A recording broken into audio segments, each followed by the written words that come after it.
First, we will hear from U.S. Senator Joe Manchin. Next, U.S. Senator Shelley Capito. Third, we'll hear from West Virginia Broadband Council Chair Rob Hinton. And concluding today's Ed Talks will be State Superintendent of Schools Clayton Burch. All of our speakers' bios are linked on our website, so I'd encourage you to visit that site to read more. Without further ado, I am truly honored to introduce U.S. Senator Joe Manchin for his Ed Talk. Senator Manchin. Well, thank you, Amelia and Olivia, for asking me to participate today. And I'd like to thank Senator Capito, Ron Hinton, and Clayton Burch for also participating. It's good to be with everybody. I have my staff listening right now, and we would like to be able to help any way possible. If you need any assistance whatsoever, just call or dial 304-342-5855. That's 304-342-5855, and someone from my staff will help you any way humanly possible. You know, when I was governor, along with Gail being first lady, we worked so hard on education because it was a priority. Gail being a lifelong educator, trust me, it was morning, noon, and night, and we knew that education was the way to go for West Virginia. And we always said make the 5 promises to every child. Every adult should make these promises to every child. And unconditional love in their life, a safe place to call home, a healthy start, nutritional diet, and be taught a livable skill. And hopefully every child will grow to be a loving, caring adult and give something back. If we do that, then we've succeeded. Access to reliable broadband is crucial to the 21st century. I've said this many times. If your great-grandparents or grandparents in the 1930s lived in rural West Virginia or rural America, they probably didn't have electricity. And then Franklin Roosevelt becomes president, and we have the rural electrification. And they start putting basic electricity in every little nook and cranny, in every hollow and road, up every valley, and everyone became electrified. And that changed America.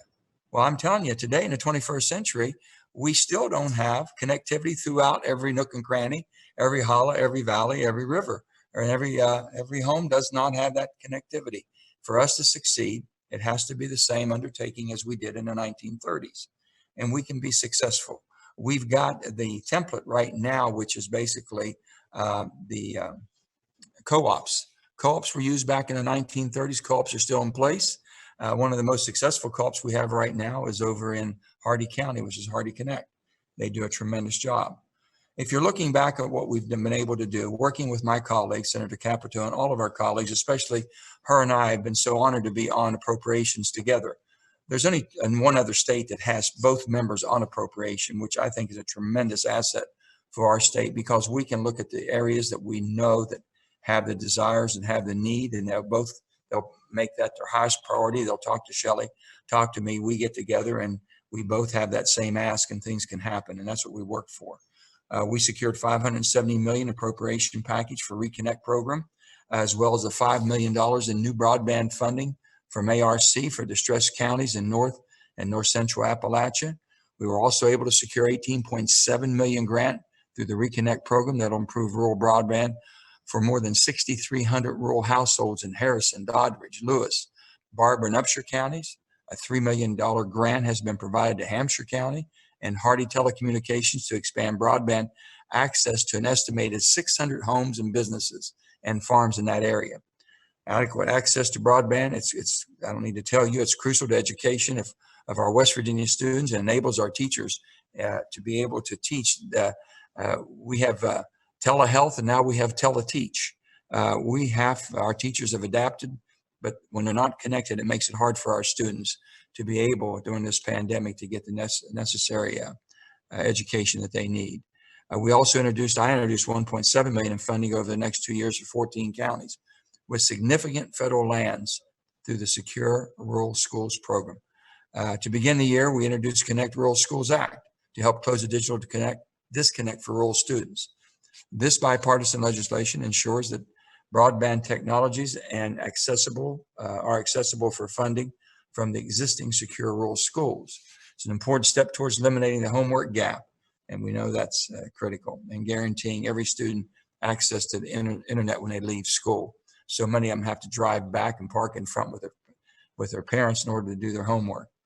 I have partnered with Commissioner Rosenworcel, FCC Commissioner Rosenworcel, to close the homework gap and showing her how dire the connectivity issue is in our state. She came in and we visited community centers and local high schools like the Lewis County School. Looking ahead, I'm going to focus my energy on creating accurate maps. I sued the FCC. They were saying that we were over 90% covered. I knew we weren't. This goes way back. And I said, we start taking a speed test. Last week, the FCC released the 2020 Broadband deployment report, which we found, and I found to be a stark reminder of how far we still have to go to close the digital divide. This report claimed that 98% of West Virginia has access to fixed broadband or mobile LTE coverage. Now, if you're a West Virginia, you know that's not true. West Virginia across our state know to even suggest that would be committing a fraud. Last year, we started working in my office, started working with West Virginians to conduct their own speed test to prove the FCC maps are wrong. Since then, West Virginians have submitted more than 437 speed tests to FCC that were submitted to me from West Virginians. They proved the FCC maps are wrong, and we stopped the $4 billion of funding, the rural broadband funding that would have gone out, which would have been basically misplaced, and we would have not gotten the needed money we needed or our fair share. After visiting Lewis County, the students and Commissioner Rosenworcel to discuss broadband connectivity last year, we thought it was important to partner with them again. So I'm going to launch an important initiative with the Minutemen, once again, to bridge the digital divide. So we're asking community to conduct speed tests via my website so we can show the FCC that their maps are wrong. So you can get on our website and go right to speed test, and it'll basically walk you through a very simple ways you can test your own home in your own area. I'm going to continue to partner with the schools into the future to encourage civic engagement amongst our students and throughout the towns. It's pivotal for our students to remain connected to the internet away from school, especially during these times. Students who lack internet access at home risk falling behind on schoolwork, as well as being unable to learn internet skills at a young age. So it can put students at a disadvantage in the future. While lack of reliable broadband access has often been presented as a long-term infrastructure issue, our students are truly being left behind today. The more time that we waste sending money to the wrong places because of the inaccurate maps, the more time we lose to catch up. And there's another $20 billion they're ready to be sent out the door. And we have got to fight to make sure these maps are accurate, that West Virginia gets taken care of. We think that can be done. So we're looking forward to working with everybody. But I can tell you the cornerstone of all of this is connectivity for education in the 21st century, for us to have the skill sets and our workforce to have the skill sets they need for us to be successful and also be competitive. So with that, I'm happy to open up to any questions you may have, and hopefully I can answer them. Thank you so much, Senator Manchin, for that very informative talk. And our first question for today is, can the Education Alliance send out more information about how I can submit a speed test from home? Oh, absolutely. If you get on my website, which is manchin.senate.gov, it's very easily and very simple to do. There's a couple apps that you can go to, whatever one you're familiar with. If not, they've even taught me how to do it. So if they've taught me how to do it, trust me, most people will be able to navigate this very, very easily. But it's unbelievable, the minimums that you need to have. I have Wes Kungle, who's been heading that up in my office. I think Wes is on the line here. But if you'll just call our office, 304-342-5855, Wes and our team will walk you right through doing your own speed test in your own home. We recommend doing the speed test in the evening.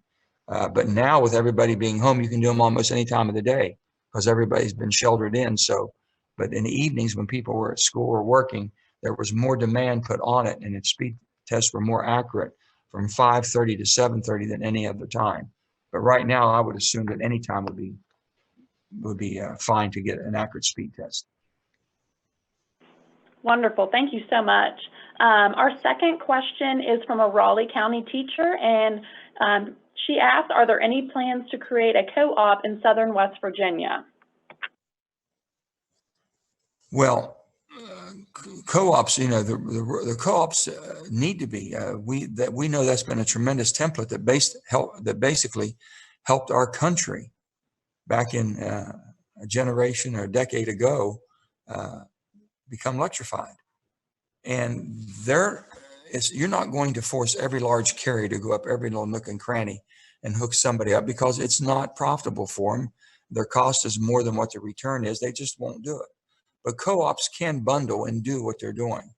And that's why the co-op over in Hardy County has been one of the most successful. I know Shelley knows them well also. They're just unbelievable. I've had so many businesses that rather hook up with them they would make some of the major carriers, because they're more attentive. They know their clientele, they know their area, and they basically are serving them without having to rely on return on investment for the investors and shareholders. So yes, we can help them set that up if there's not one in place, that a co-op can be done. We have the Broadband Council. I'm sure they can help in that. We'd be happy to help also in trying to organize a co-op that would serve a lot of rural southern West Virginia.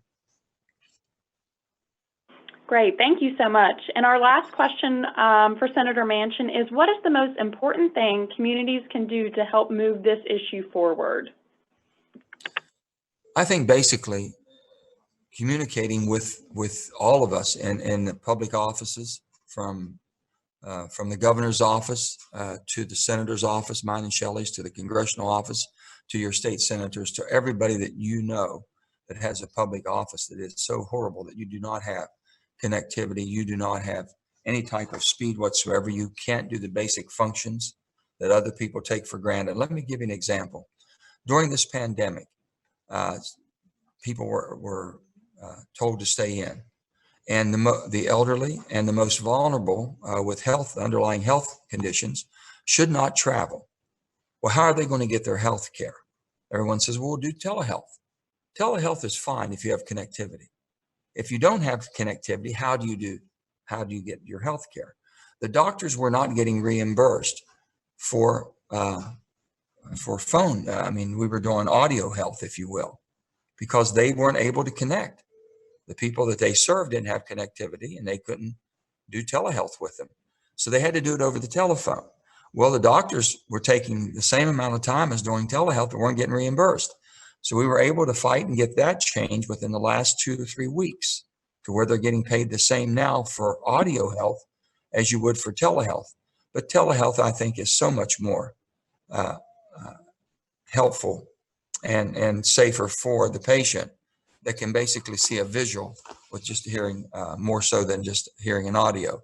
So that gives you one example of why it is so important and why we need to have it. But during this pandemic time, how many educators are having a hard time connecting with their students who aren't connected? How are they getting the same opportunities that other students are that lived in areas that have good connectivity? It's just not fair, and they're going to fall further behind. That's why it's needed, and that's why we've got to fight and make sure its connectivity is going to be all over our state and be capable of giving the necessary services that people are depending on. And it's become something now that we've taken for granted. If you live in an area where you have connectivity, think of a person who doesn't, and and they can't, and during these horrible times, be able to keep up or even connect. So we're going to do all we can. I think it's just imperative.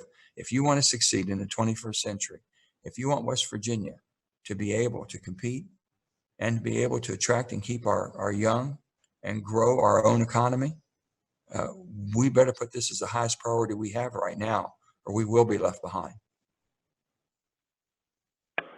Thank you, Senator Manchin, for your leadership on this issue, for helping bring those federal dollars to West Virginia, for engaging communities and being active in solutions and taking part in the speed test.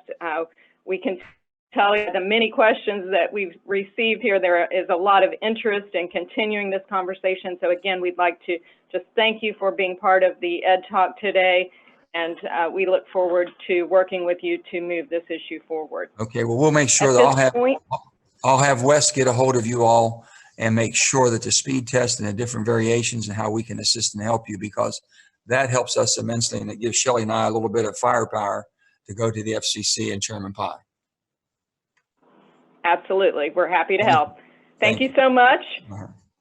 At this time, I am honored to introduce our second Ed Talk speaker. This is actually Senator Capito's second Ed Talk with us in 2018. She spoke to us in Tays Valley, so we are honored to have her again for this topic. And at this time, I'm going to turn it over to U.S. Senator Shelley Moore Capito. Well, thank you, Amelia, and thank the West Virginia Education Alliance for sponsoring this Ed Talk. I think about when we were meeting several years ago, and I believe we had the head of Toyota there with me as well. It was nice to be in the same room, but this is the new world we're in, and I think there's no more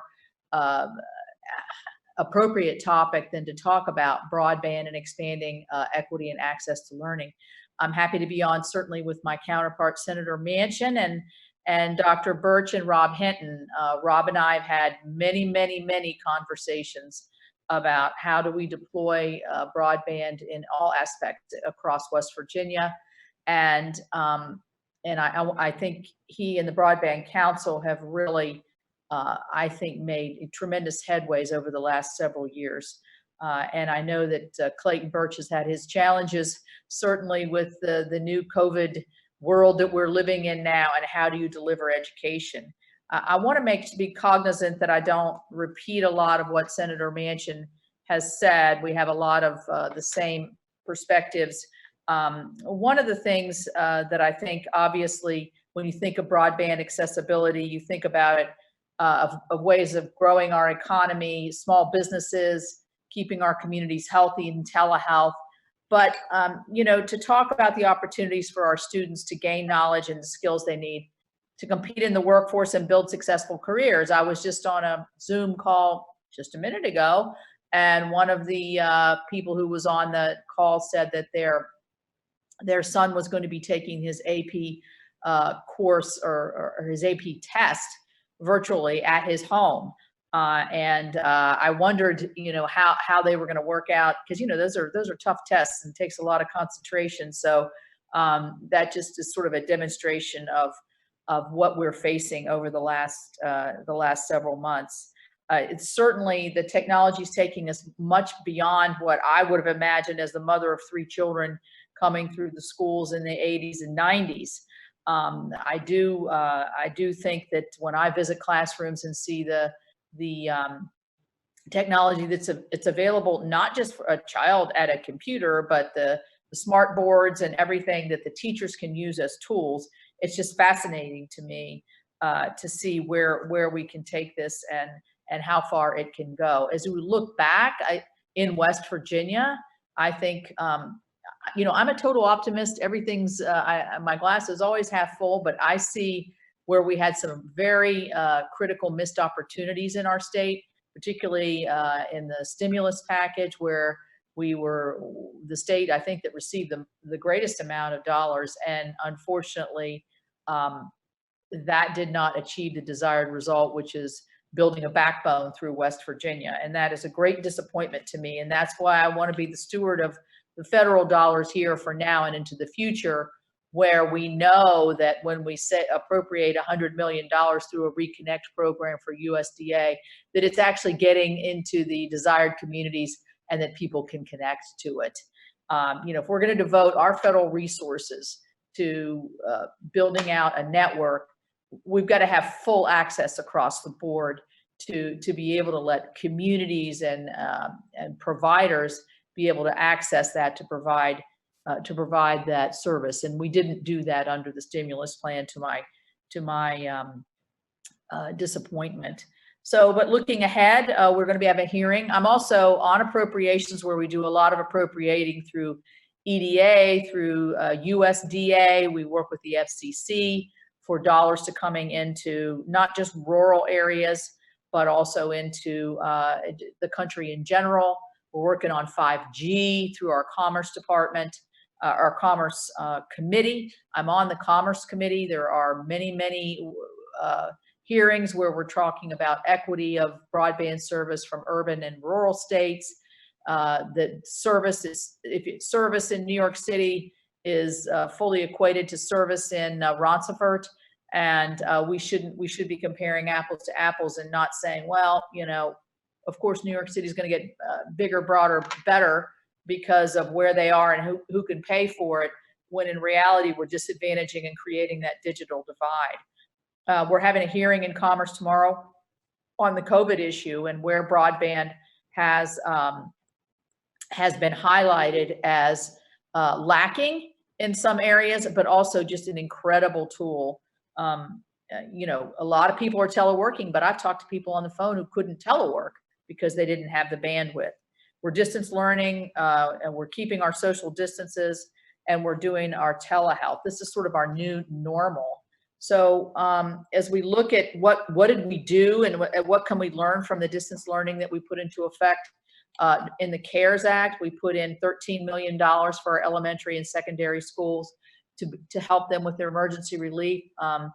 Dr. Burch, I've talked to some superintendents of school systems throughout the state who've used some of this money to create hotspots for their students because they didn't have the accessibility in their home.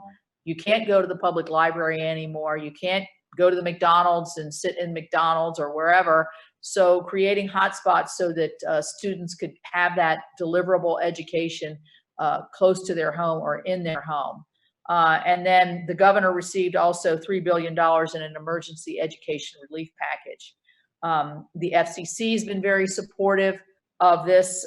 We've had the chairman in more than once, Chairman Pai. We had him actually over to Hardy Telecom, and we also had him, we went right next door to Hampshire County just to show you the contrast of who's got deliverable rural service and who doesn't. We've also had the other FCC commissioner in to talk to us about telehealth. We went down to Boone Memorial and over to CAMC to talk about that. We know that our E-rate does help our schools and our school districts have affordable broadband. One of the big questions I've had about the E-rate dollars, in my view, and we've tried to figure out, Rob's tried to help us on this, why can we not take the deliverable of the broadband into the school and then use that as sort of our pod to go out to the areas, the more remote areas, because obviously the children are going to school into that school. Why can't we use that? And there's always some bureaucratic reason why we're not doing that. But we are really trying to work with our different entities to try to make sure that we maximize the ability of the E-rate program. We've just relaxed, the FCC just relaxed or actually waived the E-rate program rule, which would allow schools and libraries to accept improved capacity Wi-Fi hotspots from other people. So that I think will be a big plus as we try to move to connect every single student who comes from that school. The school systems have worked really hard to get devices into high school and middle school and even into the elementary school. But if they can't take it home with them and do their homework or do their research projects, they're behind. They're behind in school. They're behind with their friends. And I think it has not just an educational aspect to it, but probably the whole child aspect to it of really being kind of out of it and not having that best available information. I created a program called Capito Connect, and I've launched it as I became a senator. It's had some great successes so far, I think. The strategy is to make sure we knew what we had, and then the strategy is to secure additional resources. We've been able to, we had a huge hit, I think, in the USDA Reconnect program for Harrison, Doddridge, Lewis, Barber, Upshur, Tyler. It was over $20 million. And this is a rural co-op that's partnering with a business or with a provider to go out to their rural co-op customers, thousands of people, to offer broadband. And so we're excited about that. I've also worked with Facebook and Zayo ask that they're coming through West Virginia. Let us use your lines, your trunk lines, so that we can get our municipalities together, we can get our providers together to use that huge backbone that we need to deliver the service. So the last thing I would say is I do agree absolutely with Joe on, or Senator Manchin on, the mapping issue. That is an enormous issue. We just did a bill on that would have, it's called shape files. It goes all the way, not from the census tract, it goes to individual houses, so that the FCC is going to have the information that shows individual residents that have and do not have service. Right now, it's sort of done more regionally, and that determines where the dollars go. So with that, I said, I think I was quoted in the, I don't know, Wall Street Journal, I think, when we were talking about broadband in light of the COVID phenomenon that we see. And I'm not normally somebody who gets really aggressive with my language, but I said, it's just taking too damn long.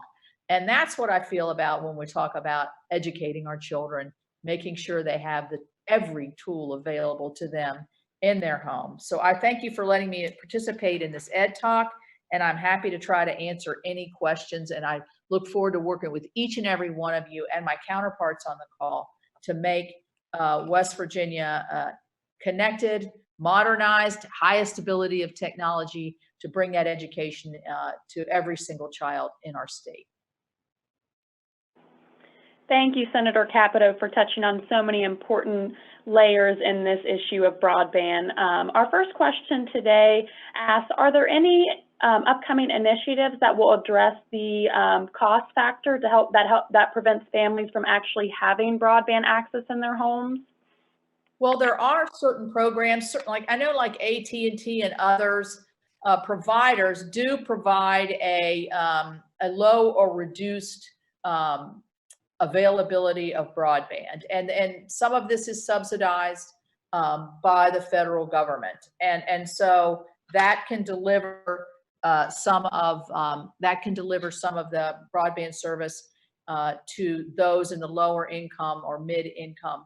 But I mean, I was even talking with the president of Marshall University, who told me that 100 students had to remain on campus because they didn't have broadband availability at their home. I talked to another man whose son came home from WVU, but he didn't have all the equipment that he needed. And so it's just a very broad reaching problem, but there are programs that help those lower and middle income folks that just can't afford the service. But you have to be really careful. That's where I think the speed test comes in that Senator Manchin talks about. You got to make sure that the service you're paying for is the service that's being delivered. And that's been a real problem throughout the state. Thank you so much. The second question is, how did the relaxed FCC ruling help hotspots? Well, I think, we're looking at every technology that's available.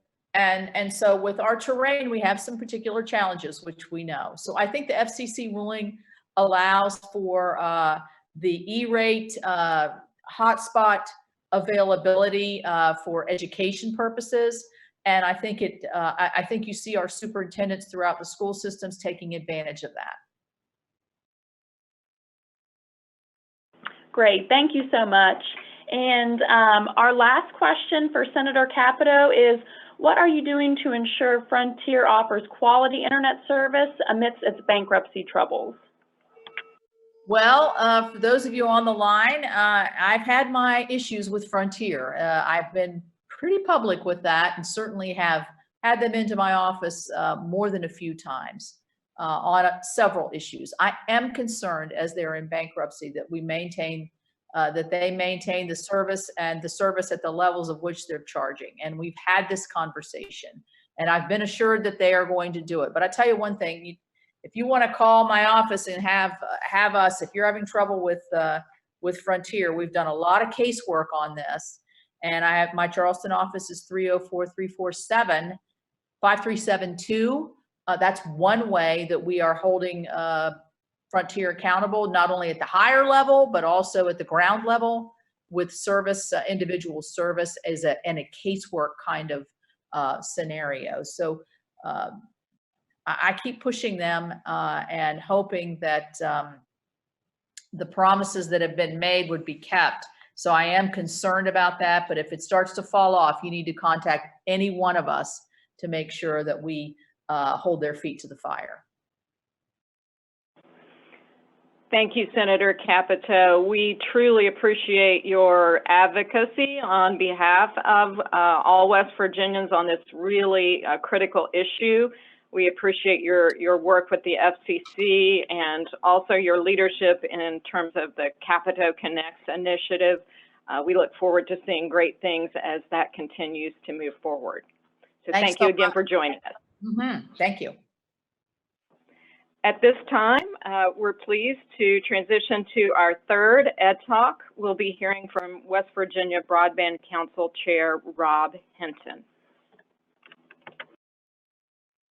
Thank you. Good morning, and appreciate the invite to participate in this event. And it's a privilege to be on a panel with Senator Capito and Senator Manchin and Superintendent Burch. I got to work with a little bit here, and in light of the pandemic and the apparent high need of connectivity that has been brought to the surface as a result of this pandemic, and everyone transitioning to remote learning and remote working.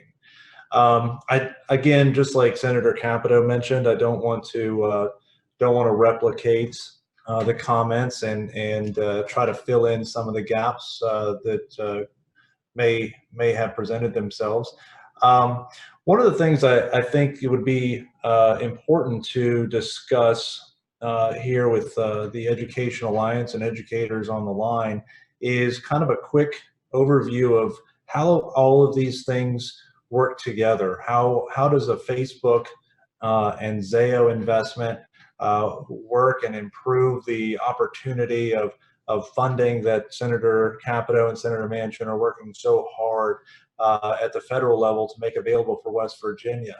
To start off, internet is not in West Virginia. And I know that may sound like a joke, and there may be some laughs out of that because it's true. We don't have internet in West Virginia in lots of areas. But internet, if we look at it as a power system, as a power plant, so electricity, it would be as if West Virginia had 0 power producing plants, and all of our electricity, we had to go to Ashburn, Virginia, or Pittsburgh, Pennsylvania, or Columbus, Ohio, as examples, and we had to transport our electricity into the state of West Virginia because we did not produce it here. It would be very, very expensive under that model. And if we look at broadband, if we look at internet, in those areas, Ashburn, Virginia, Columbus, Ohio, and Pittsburgh, Pennsylvania, those are internet exchanges, and that is where we have to go. We have to send data to those points, one of those points, to access the internet and to light our fiber or light our airwaves of cellular or fixed wireless. And so it's really, really expensive under the current infrastructure that we have, which is why you see a lot of higher prices at the schools. You experience higher prices of connectivity. Institutions of a higher ed experience a higher cost as well, and our residents experience a higher cost in comparison to our urban areas around our state. And so what Zayo and Facebook represent is a direct connection to the internet exchanges. And what you're talking about is being able to buy bandwidth on pennies on the dollar. And what that does is that improves the availability of a company, an internet service provider, say that's local, that's a West Virginia company, a CityNet, a HardyNet, a GigaBeam, a MicroLogic, an Alpha Technologies. It allows them to be able to operate at a lower cost and thus be more profitable. It's important that we understand that internet service providing is an industry. There are thousands and thousands of jobs in West Virginia that are created by internet service providers. I think the cellular market, we have about 10,000 employees in the state of West Virginia in just the cellular mobile market alone. And so it's important from an economic development standpoint that we create an environment that allows those companies to be profitable and be able to reinvest into their infrastructure. However, West Virginia, it's $1 billion problem. Our internet connectivity and broadband problem is $1 billion problem. And that may seem like an overwhelming amount of money to be able to come up with to solve that problem. However, in light of Senator Capito's and Senator Manchin's efforts at the federal level, we have done very well in raising capital, raising funding to make available for West Virginia. If we look at the 2010 to 2017 timeframe, and there was about $4 million to $5 million that came into West Virginia that was not that was outside the money that went to Frontier. And if we look at the past 3 years and the efforts that have been done collectively as an all hands on deck approach, we are right now at roughly $50 million in investments that are going to communities, that are going to public-private partnerships, that are going to projects that have a mission-driven model, where it's to bring reliable, affordable internet to areas that do not have it, and scalable internet as well. And right now, the state of West Virginia is looking at a federal program that is to the tune of $800 million. And West Virginia is sitting in a position to capture $800 million in funding to connect the entire state of West Virginia. And the Broadband Council has been working closely with our federal delegation to make that possible. And we've also been working closely with the internet service providers in the state from an educational standpoint, to educate those providers in the state how to prepare their companies in order to be able to go after this $800 million opportunity. This is an opportunity for West Virginia to create a very connected state, to do it the right way, to create the fiber to the home opportunity, to create affordable, reliable internet. From an educational standpoint, we do have all the schools that are connected by fiber.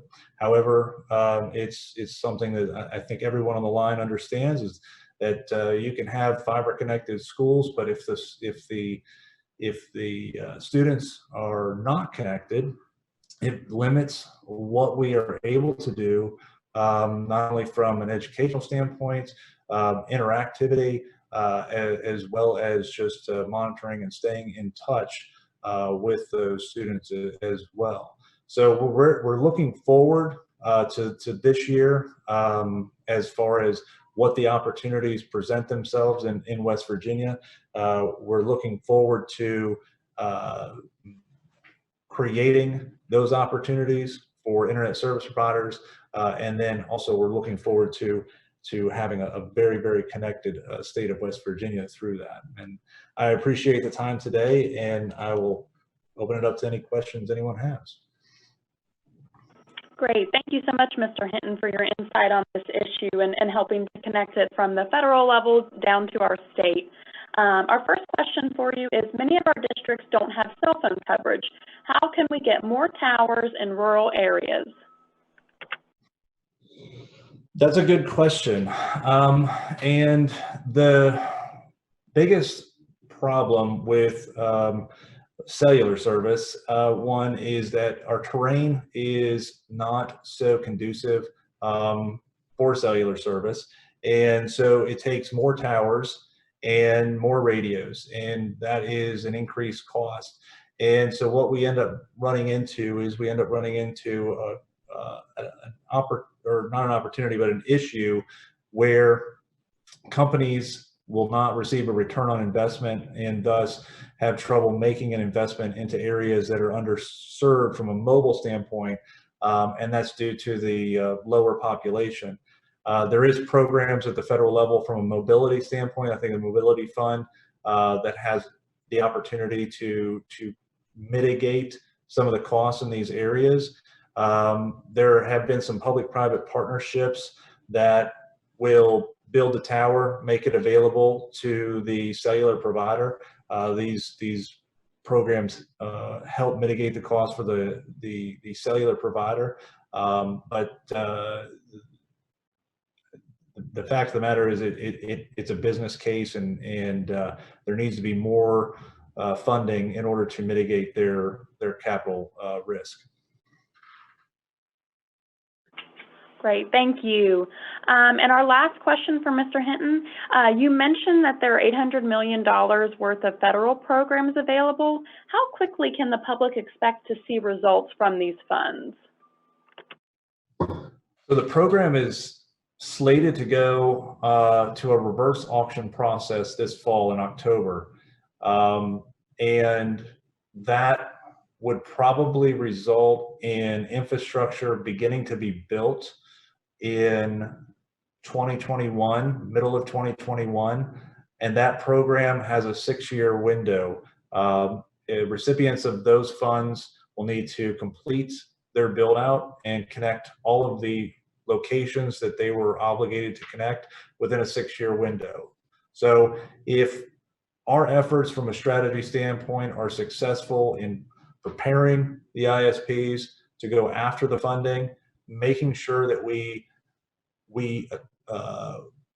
achieve every single census block that's available, and the money is available by census block. Every single census block that's available, we achieve every dollar that's available. We bring it back to West Virginia, and we start a 6-year program that is building out and connecting every single home that's in West Virginia. You can see in 6 years, the opportunity presents itself to connect every single residence and business in West Virginia with fiber in 6 years.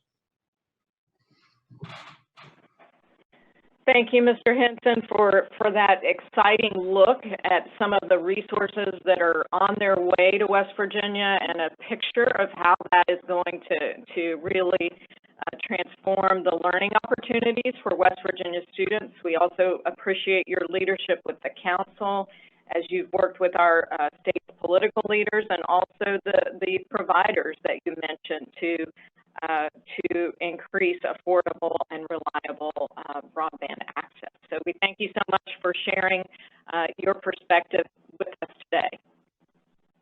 Thank you. At this time, we are going to hear from our final EDTalk speaker, and I'm really pleased to introduce the State Superintendent of Schools, Clayton Burch. Thank you, Amelia. I really appreciate it, and want to thank Educational Alliance for putting this together. Senator Capito, Senator Manchin, I know starting off talked a lot about the access and the speed testing and equity issues. And for those of you that don't know, Senator Manchin, Senator Capito from day one have been just, I want to use the word extremely helpful, and that's not going to do it justice. What they've done during this time of crisis for the state of West Virginia is unbelievable. And you know, I've had a long-standing relationship with Senator Manchin and his wife Gail Manchin, and I was glad to hear Senator Manchin speak of the 5 promises for education, because even back when we were working with Gail Manchin, we talked a lot about taking care of our children, the health of our children, nutrition, wellness. And I'm going to weave that in today because it really does need to be discussed as we talk about this technology gap and issue on equity and access. I also want to thank Rob Hinton. He has been absolutely amazing to work with from the Broadband Council, and has been so responsive from the education standpoint to Chancellor Tucker and myself, knowing that we are having some serious issues around the K-12 and higher education equity issues. So I want to start with talking a little bit about where we're at and what's happened since March 13th when we closed the schools down. You know, having 55 independent districts and kind of piggybacking on what we've heard from the previous 3 speakers, we knew the day that we closed schools, we were going to have an equity issue. However, with that being said, it should go without saying, actually, we need to thank our teachers, our educators, service personnel during this time have stepped up in just amazing ways. Those that have not had the level of access have found creative and innovative ways to connect to their students when they can. They have gone above and beyond during this time to engage our students, but engage is what I'm going to focus on. Because of the lack of equity and the lack of access, we found very, very quickly during the first several weeks, we were not going to be able to continue at a level of instruction. Instead, we would have to shift to this idea of engagement as best we could, because it was within weeks, we found that the equity and access was just so diverse across the state. You know, we've spent so much time over the last decade ensuring that each one of our schools have broadband access. And you know, we talk about public education being the great equalizer, that no matter where you come from, anywhere in West Virginia, no matter how poor, how wealthy, how rural, how urban, public school is a great equalizer. And I believe that wholeheartedly until this crisis. We've expected public education to expand and move beyond the bricks and mortars of the schools. We've expected that learning continue outside of the public schools, and we see that more and more. And the question now becomes, is public education, is it going to continue to be the great equalizer if we cannot tackle this issue of equity and access for all? And I actually want to use a story of 3 students we've been able to track for the most part during this time period. And all 3 of these students are actually from middle school across the state. They're all 3 cousins. They have mothers that are able to talk about their experiences. And the first student that I'd like to talk about is a young lady. It's in 7th grade. Her name's Elizabeth. Elizabeth struggled in school. She struggled during public school before March 13th. When March 13th happened and they shifted to remote learning, this particular school and area that Elizabeth lives in, access. The streaming capacity and connectivity to the school was very adequate. She attended a school that did one-to-one devices. She was able to leave on March 13th to take a device home. On March 16th, her teachers never missed a beat. They actually were able to connect to her, keep her engaged. They were able to check in on her. She received ongoing messages and communication from the school, from the principal. As a matter of fact, even daily routines were kept in place. Elizabeth experienced the last 6 to 7 weeks, her experience has been very, very different than some. In fact, I do believe she still logs on every morning with her principal to say the Pledge of Allegiance. Her connectivity to the school and community has just been amazing. She's actually done much, much better during this time period of being remote learning during a pandemic. She's excelled. Her cousin, however, his name is Gabriel. Gabriel attends a school in a pretty affluent area. Access is spotty. He actually found that he was one of the children we heard Senator Capito and Senator Manchin discuss that would have to leave his home if he wanted to connect or do any type of homework, and did not have a device, did not have a computer from school. He did have a phone, and he's done as much as he could on his cell phone, but he had to do it by driving to a local elementary school that they allowed to open up and become a hotspot for the community. I will tell you that within the first couple of weeks, Gabriel got very, very frustrated, began to pull back from his assignments. It became very cumbersome for the family to continue driving there on a regular basis for him to have access. It was a very, very different experience. In fact, I do believe that he ended up doing much of just the minimal requirements to turn whatever he needed to turn in on. The third student is a student by the name of Josh. Josh, we were able to stay pretty close with during the fall and early spring semesters. He is another student that's at risk, relied on the school for a lot of supports. In fact, relied on the school for a lot, everything from after school tutoring and engagement. Thank goodness for sports and the extracurricular activities. He got there early and he stayed late. It was the centerpiece of his entire life. I will tell you that reaching out to the school where Josh is, there is no access. We have talked to the teachers about how their level of engagements are. They have seen him once a week for the last 4 to 5 weeks during meal pickups, where he will pick up 5 days worth of meals. They tried early on to exchange some paper pencil materials to engage Josh, but they are now beginning to work with counselors and social workers and others a little closer, because he has not been there for the last 2 weeks during meal drop-offs.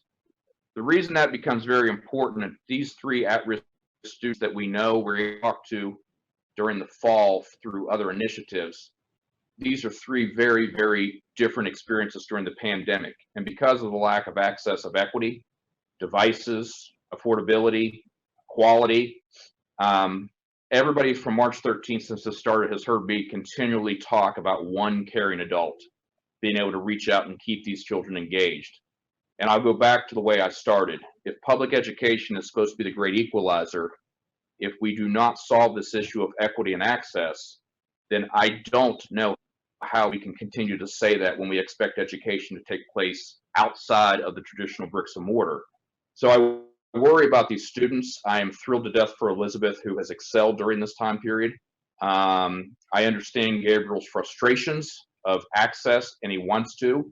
I feel bad that he has backed off through that frustration period. And I worry about Josh and who will reach out and who will connect to him, because I don't know who that person will be if we can't reach him. And I have commissioned a reentry task force. We are pulling together I think we're up to 40 or 50 partners across the state and national partners who are coming together to join us to look at reentry and recovery. And I will tell you, technology is right at the top of that reentry task force. Our teachers are usually prepared for what a summer slide or achievement gap looks like, but we are preparing our teachers and school systems to not only be prepared for an even wider achievement gap. We've heard stories in the past during flooding and, for example, Katrina, where it took New Orleans up to 2 years to even try to, get back to where they were prior to the flood when it comes to the achievement gap. We're also preparing our teachers for the social and emotional gap, child nutrition, special education, our safe schools and facilities. But again, technology will be at the heart of all this. So I'll end with this has to be a priority. We've heard Senator Capito, Senator Manchin, Rob Hinton. We've heard the governor and his staff talk about equity and access for broadband. But for the Department of Education, we know that our teachers are doing everything they can, but it is essential that we tackle this as soon as possible. Thank you so much, Superintendent Burch, for sharing the stories of the 3 students and their different experiences during this pandemic. And you addressed this in your story of the 3 students, but our first question is from a teacher from Berkeley County, and she has mentioned that students with both device and internet have continued to move forward, while those without had an initial paper packet, but there has not been a lot of teacher follow-up or additional learning assignments. What is your plan to ensure all students have affordable access to internet in their homes in the near future? Well, I'll tell you that it'll be priority for, you heard our senators talk about this. I think that Rob Hinton, the Broadband Council, governor, and his staff, they're all talking about how important they found that this is going to have to be priority. But affordability is interesting, because there will be a point in time where we reach access for all, but will it still be equitable? If the affordability is not there and our students don't have the devices, it does continue to make it access or equitable access a little more difficult. So we have superintendents out in the field. I will use Doddridge County as an example. He has taken upon himself to connect some of these dots, to work with the USDA, local businesses, and his Board of Education to ensure next year every student in his county has both access and a device. I think we're going to see several districts step up to tackle this, but I think we have to be prepared as a state to support them as they do. Great, thank you so much. And you mentioned a reentry task force, which is very encouraging to hear that that's already being discussed. And with that, what can educators and families do to help their communities improve broadband? You know, I think that even for calls such as this that the Education Alliance is sponsoring, I thought, even in my own role, that I knew a lot about broadband, but being part of and being able to engage with folks like Rob Hinton, the senators, the USDA, we're finding that I think education is quite important here. I think we all need to become a little more educated. You heard both our senators talk about the mapping and hearing that our access is great, it's in the 90th percent, but I will agree with both of them. We know that's a farce, and we know that the access is nowhere near where we thought it was or where people claim it is. So I think that education is going to be key. I think we need to all learn as much as we can about that. I was glad to hear all three of the speakers talk about the speed test. That becomes very, very important. Otherwise, access without quality will be a very, very frustrating issue for our students and our teachers. Great, thank you so much. And our final question for Superintendent Burch for the day is, what is the plan for the reopening of the school system in the fall? Well, I get asked that pretty much on a daily basis. School calendars, we're not asking them to address the school calendar. We're going to work closely with Secretary Crouch and Dr. Slint, Clay Marsh, to continue through the summer to monitor every other piece of our state opening. We are going to be very cautious and cognizant of any issues. We will have contingency plans as part of this reentry task force. We are learning some lessons around the nation of reopening schools and doing some hybrid attendance and enrollment. But right now, we're going to focus on wrapping up this year, celebrating our seniors of 2020, figuring out how we can best support our students through the summer. And we hope by early June that our task force will have some of those recommendations for the fall up and ready for the Board of Education.